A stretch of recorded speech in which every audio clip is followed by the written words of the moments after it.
ನನಗಿವತ್ತು morning shift ಇತ್ತು. ಅದಕ್ಕೆ morning ರೆಡಿಯಾಗಿ ಡ್ಯೂಟಿಗೆ ಹೋಗ್ಬೇಕಂದ್ರೆ ಶಗುನೊಳಗೆ ಬಿಸಿ ಬಿಸಿ ಬನ್ಸ್ ಮತ್ತು ಭಾಜಿ ತಿಂದೆ.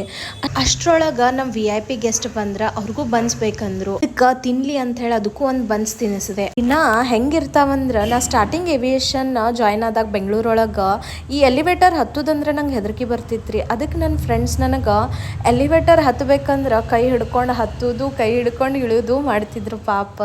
ಸೊ ಫೈನಲಿ ನಾನು ಡ್ಯೂಟಿಗೆ ರಿಪೋರ್ಟ್ ಆಗಿ ನಂದ BA ಒಳಗೆ ಹೆಸರು ಸೆಲೆಕ್ಟ್ ಆಗಿತ್ತು. ಅದಕ್ಕೆ BA ರೂಮಿಗೆ ಹೋದೆ. ಎಕ್ಸಾಕ್ಟ್ಲಿ ನೀವು ಕರೆಕ್ಟ್ ಗೆಸ್ ಮಾಡಿದ್ರಿ, ಅವ್ರು ಸಲಾಪುರ ಡುಮ್ಮ. ಆಮೇಲೆ ನನಗೆ ನೇಲ್ ಪೇಂಟ್ ಹಚ್ಕೋದಿತ್ತು. ಅದ್ರ ಮುಚ್ಚಳ ನೋಡ್ರೆ ಬರೋವಾಲ್ತಾಗಿತ್ತು. ಫೈನಲಿ ಓಪನ್ ಮಾಡ್ಕೊಂಡು ನೇಲ್ ಪೇಂಟ್ ಹಚ್ಕೊಂಡೆ.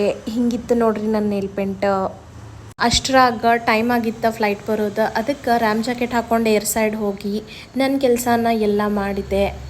ಈ ಕಡೆಯಿಂದ ಈ ಕಡೆ ತಿರುಗೋ ಅಷ್ಟರೊಳಗೆ ಡ್ಯೂಟಿ ಮುಗಿಯೋ ಟೈಮ್ ಆಗಿತ್ತು. ಡ್ಯೂಟಿ ಮುಗಿಸಿ ಹೋಗಿದ್ದಾರಿಗೆ ನಾ ವಾಪಸ್ ಬಂದೆ. ಅಂದಂಗೆ ನನ್ನ ಲಾಸ್ಟ್ ವಿಡಿಯೋಗೆ ಭಾಳಷ್ಟು ಮಂದಿ ಕಮೆಂಟ್ ಮಾಡಿದ್ರಿ, ಭಾಳಷ್ಟು ಮಂದಿ ಮೆಸೇಜ್ ಮಾಡಿದ್ರಿ ಏವಿಯೇಷನ್ ಒಳಗೆ ಗ್ರೌಂಡ್ ಸ್ಟಾಫ್ ಆಗಿ ಜಾಯ್ನ್ ಆಗ್ಬೇಕಂದ್ರೆ ಏಜ್ ಲಿಮಿಟ್ ಏನಿರ್ಬೇಕಂತ.